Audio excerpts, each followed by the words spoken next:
here back at the JVQAV stage over here at JVQAV. I am here with my guest, Stretch, who is the main man behind Starving Musician. He's also a drummer in a couple of different bands. Stretch, tell me a little bit about yourself, please. So let's see, I work at Starving Musician. I manage the store. I've been working there for 14 years in the drum department. I still run the drum department, so it's kind of my specialty. I is a drummer. That's all I can do. So it made sense to work in the drum department and take control of it. So Right. that's been my job. About 3 years ago, I became manager, and I've been doing both jobs. Right on. And we recently moved. It's Right. been about 5 weeks now since we moved. It's going really well. We're right downtown next to the Catalyst, which is amazing. Why don't you tell us about the bands that you're playing with? My band is called the new Shockwaves. It consists of 4 members, and it's a surf band. And it came about in 1986 when I was in a band called the Shockwaves in San Jose. And I was in the band for a few years, and then I bailed, and they kept going until about 90. The band went away, and then about 2 years ago, I realized I wanted to play surf music again because I wasn't doing that. So I formed the new Shockwaves, which is basically just me and some new guys. And then immediately right after I did that, I joined another band as the drummer for Fascinating Creatures of the Deep, which is a local Santa Cruz band that's run by Adrian. And oddly enough, they're both surf bands, instrumental rock, if you want to call it that.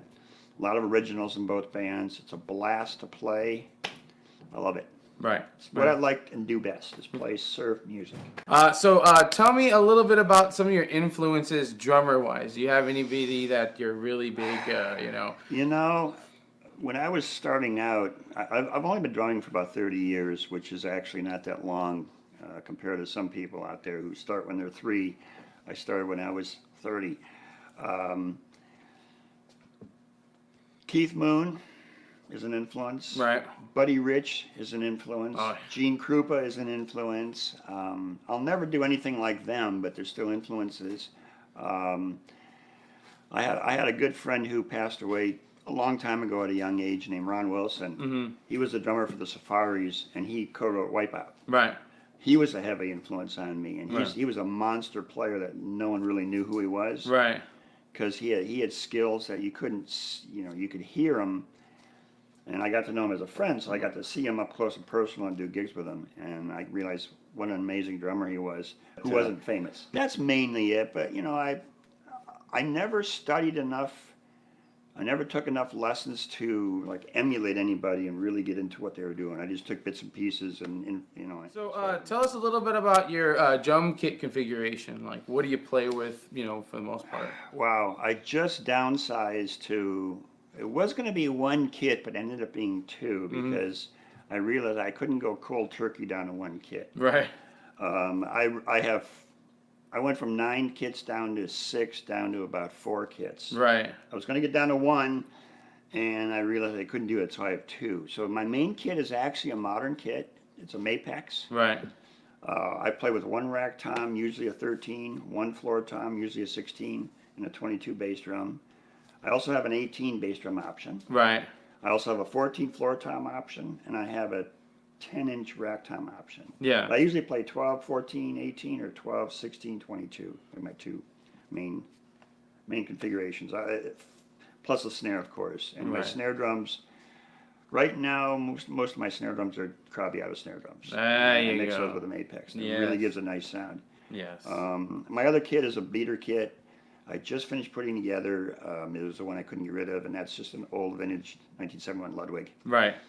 Classic, old school, ugly finishes, but they sound great. Right.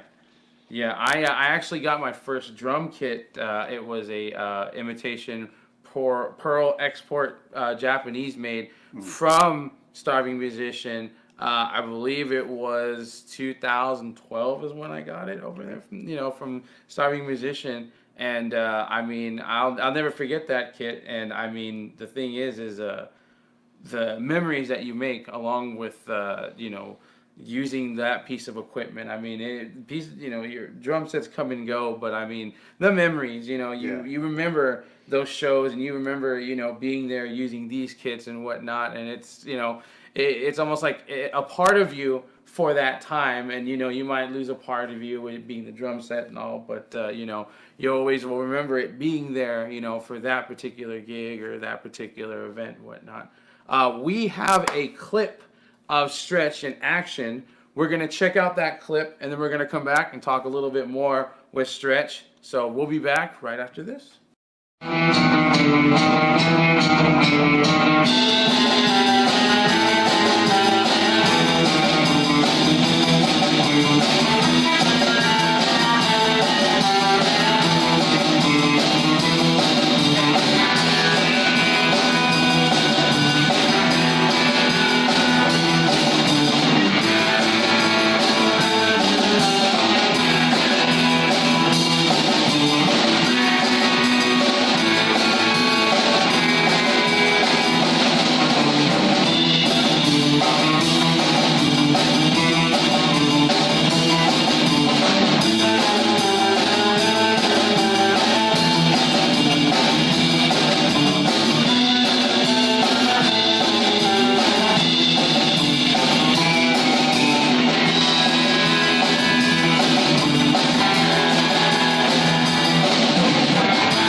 Back from that, thank you so much, Stretch, for providing that. One thing I wanted to mention was that when we talked initially about me finding out about that you started drums when you were 30, it gives a lot of hope to a lot of people who think I'm too old or I'm too far gone to go out and play drums. I started only professionally going at like 28, 29. So when he told me that, I was super motivated, and it just made me feel good that there is no wrong path in your journey as being a musician. There is just your experience and how you go through it, because it's a facet of life. Everybody goes through different paths and they do things different ways, but sometimes they come to the same conclusions that other folks have and whatnot. So I mean, I want to say, thanks for being a motivation for people that are like myself that pick it up a little later than others. I'm playing 32 years, and I'm going to aim for 20 more. Yeah. Before I think I have to even think about quitting, because it's so much fun and it's such a passion. And anybody out there that has a passion for any instrument, drums, of course drums, but any instrument, go for it. Doesn't matter your age. Just have fun, get into it. Don't expect to make $1 million, and be that 1% of the musicians out there. Go for it and have fun. And then just do it as long as you can and wherever you can. Now, just real quick, if you could, we had a talk over at, we like going over to East Cliff Brewery. We had a talk about you basically working within the confines of the music industry as a music journalist, and then eventually leading you down towards, more towards being a musician. I mean, I'd like to, hear a little more about that.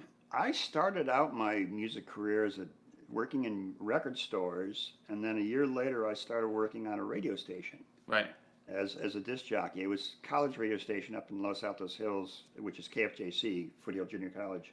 And that station in the 80s, I mean, it's still going today, but in the 80s we were really big, and we used to compete somewhat with the FM stations because we had a lot of coverage, and we were innovative, not afraid to take chances, and we had a really good,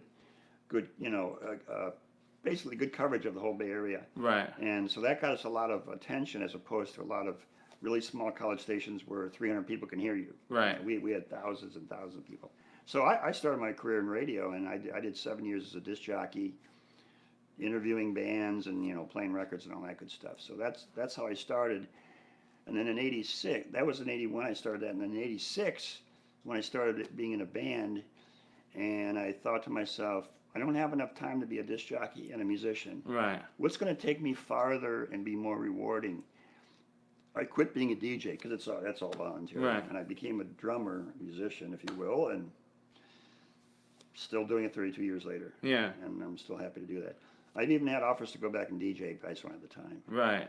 So. Right. Well, thank you for telling us about your starts and origins, Yeah. and you know, and just in music in general, going beyond the context of being just somebody who enjoys the arts as opposed to Right. somebody who wants to get involved with it on a more personal level. Is there something that you really like to do for fun outside of like playing music? Something that a lot of people, our good friend Logan Tyler, who is here around here somewhere, big basketball guy. We have a few people that really love mountain biking. Is there anything that kind of takes your mind away from when you kind of need a mental vacation? You know, When I have free time, I find myself working on drums, listening to music, right, rifling through my personal record collection, which of course is huge because I was in that business for 20 years. I just don't get away from it. yeah. I need something else to do. You know, occasional bike ride, but I'm not a marathon biker in that. That's right. We talked about that in the last interview that we had. Was that you were thinking about fixing up your bike so that maybe you could start kind of, Start you know, riding to work and back. Yeah. It's only a few miles away. Now that the rain stopped, Yeah. I might Finally. just start do that. Yeah. yeah, But yeah, my life pretty much mostly is music. I realize my personal passion is music. right. That's really what feeds me in a lot of ways. Is there anything going on with either one of the bands in terms of like you guys gonna maybe like do some recording, or you guys thinking about doing a little tour or something? Fascinating Creatures is talking about recording an album and then next year going overseas. So that's Wow. a big possibility. And I'm actually going to do a couple of mini tours. Well, two mini trips. One of them is with Fascinating Creatures. We're going to go to Fresno, Las Vegas, Los Angeles, and Huntington Beach for 5 days of surf band fun. And then I'm going to do something, that's in June, and then in July I'm going to do something interesting. I got invited to be an assistant guest teacher, if you will, at the Sierra Band Surf Camp. And it's held right after 4th of July. It's up in the Sierra Hills there. And essentially they bring in professionals and semi-professionals like me, and we basically teach kids all about surf music. Check out. Never been to Fresno, it's going to be fun. Me and Ed's. That's all I gotta say. Go get some Me and Ed's pizza. If you're not huge on pizza, there's Tacos Tijuana. I mean, every place back home is pretty good. Here's the funny thing about the Fresno gig, and it's not actually in a club. This gig is going to be at the food truck roundup. Oh, We're yeah. going to play that. You know, we play a couple hours, and they pay well. It's amazing. you know. Yeah. And then from there we go to Vegas for one night and do it one night of. You guys have websites that you want to give a plug to? You know what? I'm trying to remember if there's a website for either one or if there's just. You can try seeing if we're on the web. I don't honestly think. I think it's just all on Facebook. It's right all on now. Facebook? Yeah. Okay. If they want to check out any of your guys' stuff, can they go on like YouTube or SoundCloud and check you guys absolutely, out? yeah. Well, thank you for joining us for this episode of The Talking Drum. I want to thank all the people here at JBQAV. The crew is always helping us out, always been there for us. You know, appreciate all their hard efforts. You know, I want to give a shout out to Blue Shell Gaming in Madera and Clovis. Go check them out if you're in the area. You know, you got a need for a Game Boy Micro or a 3DS game, go check them out. I want to also give a really big shout out to Stretch for coming back Thank and you. interviewing with us again. You can go and check him out in Cupertino this weekend, right? Yeah, Was it? March 19th. March 19th. 1 o'clock. Cohesion is going to be playing the 26th, I believe, Right. at the Catalyst Atrium. If you haven't subscribed, please subscribe to the channel. We get Talking Drums in pretty much every month. We're going to put out that Lost episode very soon. Be on the lookout for that. It's got some footage that we had from the last interview and a little personal FAQ involving myself. We will be back next month and I'm not really sure who the drummer is, but I always seem to find somebody, and that's what's more important. Hey, think about that.